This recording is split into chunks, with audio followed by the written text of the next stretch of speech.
Hoje é o sexto culto. Minha família no altar. Muitos irmãos trouxeram visitantes, em trazer pessoas para ouvir a palavra de Deus.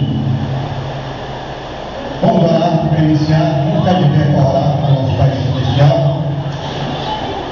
Senhor, meu Deus, meu Pai, quero te agradecer, Pai amado, por mais uma oportunidade de falar da sua palavra, Pai. Pai amado, seja que aqueles irmãos estão no caminho para chegar, protege ele, traga eles, Pai, para a sua casa. Pai amado, seja que a mensagem que o apóstolo vai trazer hoje, Pai, que possa ser, Pai, uma mensagem compactante, que possamos sair daqui alimentados da sua palavra. Desde já me use, Pai, para falar um pouco de ti. É isso que eu te peço, em nome do Pai, do Filho e do Espírito Santo. Amém. Vamos abrir a nossa Bíblia. Lucas 9. Lucas 9. Os irmãos podem sentar, tá? Eu vou ler e vou começar a explicar o que Deus nos deu nessa mensagem de hoje. Lucas 9, 1 a 6. A missão dos 12. Eu vou falar um pouco. Aqui é a missão dos apóstolos, dos discípulos de Jesus. Mas será que essa missão foi só para ele ou é para nós?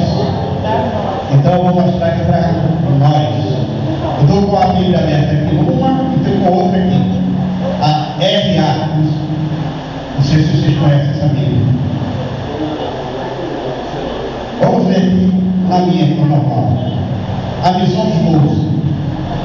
E convocaram os seus 12 discípulos, deu-lhes virtude e poder sobre todos os demônios, e para curarem enfermidades.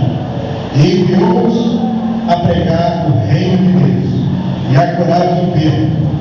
E disse: nada leveis convosco para o caminho, nem cordões, nem alforje, nem pão, e nem dinheiro, nem tenhas 2 vestidos. Em qualquer casa que entrar, fica ali, e de lá saireis. E se qualquer cidade vos não recebeis, saímos dali, sacudir fora os vossos pés, e testemunheis contra eles. E assim eles percorreram todas as aldeias, anunciando o Evangelho e fazendo curas por parte de Cristo Jesus. Ou seja, do Evangelho. Porque Cristo ainda não tinha morrido. O que esses textos traz para nós? Em Lucas 9, 9, Jesus convoca os 12 discípulos, dando-lhes autoridade para expulsar demônios e curar doenças. Os envia a proclamar o reino de Deus.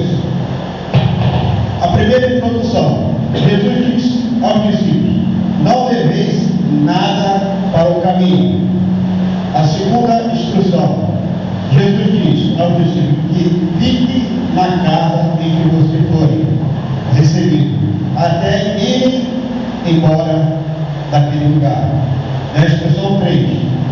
Jesus diz aos discípulos: se fores mal recebido, saia logo daquela cidade. Instrução 4. Jesus diz aos discípulos que na saída sacuda o pó de sua sandália, como sinal de protesto. Resumindo, os discípulos saíram de viagem e andaram por todo o povoado, anunciando o Evangelho, curando doentes por toda a parte. O que nós aprendemos nesses poucos versículos que temos? Eles foram incumbidos de fazer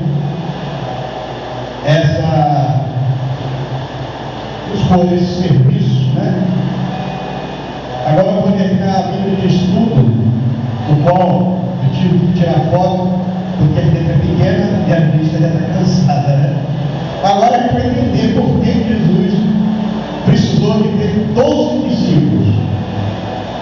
Será que era previsto Jesus ter 12 discípulos? A Bíblia não nos fala, não dá a entender isso.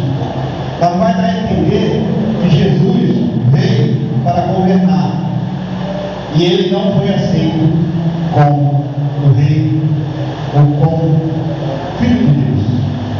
Então ele precisava anunciar as boas novas. Ele precisava de auxiliares. É igual no dia de hoje. Uma igreja sem obreiro não é uma igreja, ela não consegue sobreviver. Uma igreja sem as mulheres, que é o culto de oração, né? As senhoras de orações, que a igreja tem na segunda, é o alicerce da igreja, a igreja não fortalece. Então, nós entendemos, todos na nossa caminhada, vamos precisar sempre de alguém que está ao nosso lado, nos apoiando. E esse apoio que nós, como cristãos, temos que ter é o apoio do Espírito Santo. Quando você tem o apoio do Espírito Santo, você tem apoio geral. Ou seja, porque sua obra é realmente de Deus. A convocação, a palavra convocação, é um chamado divino. Né? Quando são convocados para pregar o Evangelho, quando são convocados para fazer algo, né?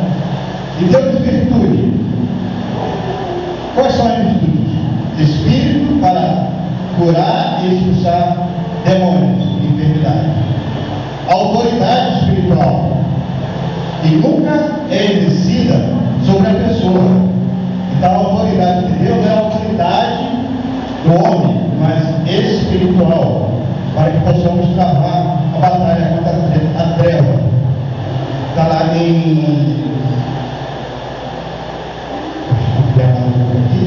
está em Lucas 10, 19.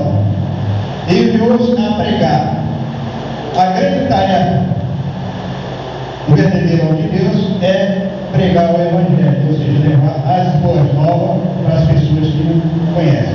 O reino de Deus, ele tinha que ser pregado para que o reino já estava disponível, porque o rei já estava presente, ou seja, Jesus já estava presente. E foi rejeitada a mensagem.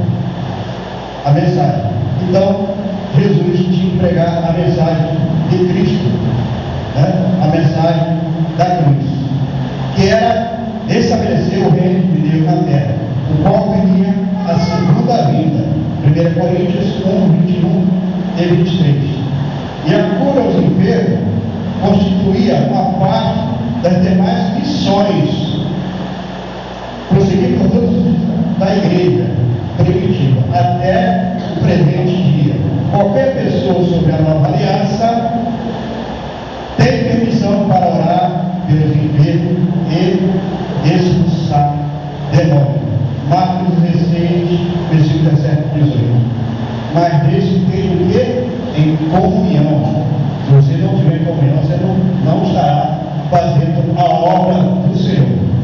Então nós vemos qual é o dever do cristão: pregar o Evangelho, ajudar os enfermos, orar pelos enfermos, que nós vamos fazer, né? O apóstolo, nós vamos orar ali pelas necessidades espiritual das pessoas.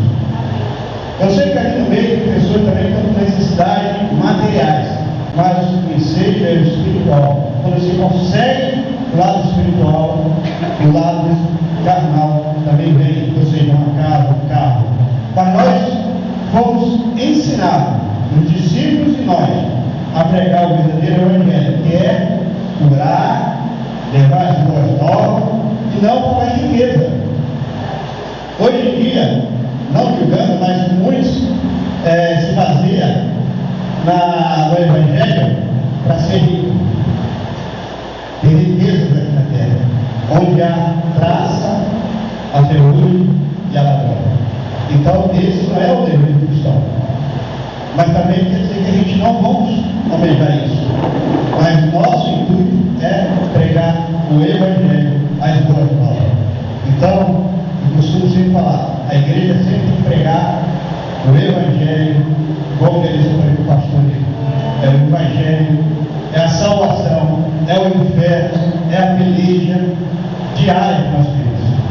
Não pregar uma vida de bonança. Diz-lhe, no versículo 3, e disse-lhe: nada levais, pelo caminho. Refere-se ao chamado para o ministério.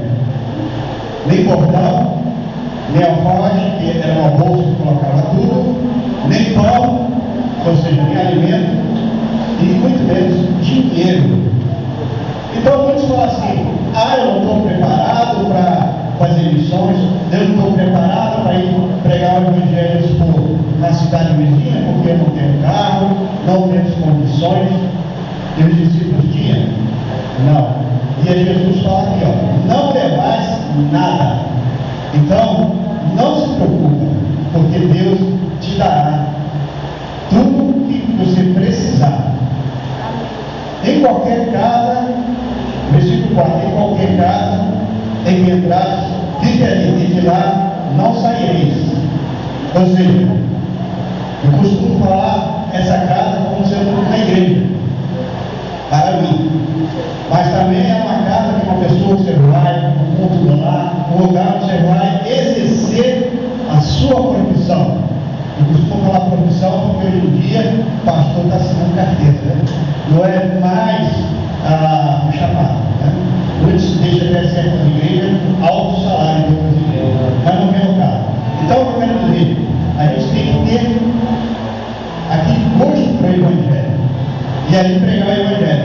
E quando você fala a verdade e alguém não aceita, ou alguém não quer entrar nos eixos da palavra do Senhor, saia dali, né? Se você for mal recebido por ser um cristão, chega numa casa e diz: você é aquele crente. Quantas vezes eu escutei falar: crente, o pessoal é assim, tem um fulano que faz isso, eu digo: cada um é cada um, né? Eu sou eu, né?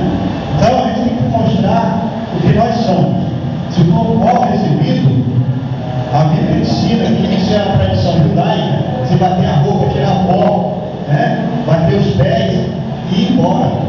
Isso que ensina uma coisa, né? Para o povo judeu, você fazer isso numa casa era uma decepção, era tipo você já dar uma praga para ele, né? Você não foi bem recebido, porque qualquer casa do judeu, até no dia de hoje, quando você chega, eles dão, você lavar a mão, você deixa o sapato fora, entra, lava as mãos, eles te servem a comida que eles comem, do mesmo carinho. Então você retribui o mesmo carinho. E quando você não recebe, você faz essa. Então, vai aqui no sítio. E saindo eles, percorreram todas as aldeias, anunciando o evangelho e fazendo cura por todas as partes. Algo menos que isso não é o evangelho de Cristo. Não sei se vocês entenderam. Algo que saiu curando, percorrendo as aldeias, as cidades, e curando por partes. Algo menos, ou seja, se for isso, não é o evangelho de Cristo Jesus. Espero que tenha compreendido o que Deus me deu essa mensagem. E às vezes reclamamos porque falamos não temos condição.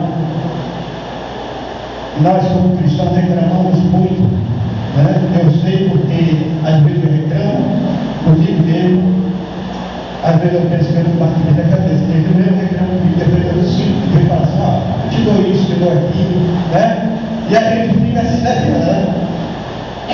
Eu estou proibido de falar, mas eu não gosto que eu sinto o nome dela, né? Ela fala: você sempre se está falando, mas não é, a gente passa às vezes por grandes perrengues, né? Grandes dificuldades. E esse dia eu falei para ela: você está chorando, e você reclama. Não usa meu nome. Mas eu falei: você usa seu nome de quem? Né? É a experiência de casa. Estamos com grande dificuldade, estamos devendo, estamos honrando nosso antigo, estamos. Aí eu falo para ela: estamos com 2 imóveis. Se você falar para qualquer um, vai falar: então você é rico, você tem um carro velho, tem uma casa, tem um apartamento, né? Então a gente vê que às vezes a dificuldade vem e a gente consegue, pela graça do Senhor. Quando você busca e você às vezes consegue tirar atrás de ver como você está sendo abençoado. As bênçãos estão nas nossas mãos. Basta você acreditar em Cristo Jesus e fazer o isso em Cristo Jesus. Porque se você é um crente egoísta, só quer para você, as bênçãos não vêm. Tá bom? Essa foi a nossa mensagem. Deus nos ama. nos ampare, nos alimente, nos dê força. E vamos ao louvor.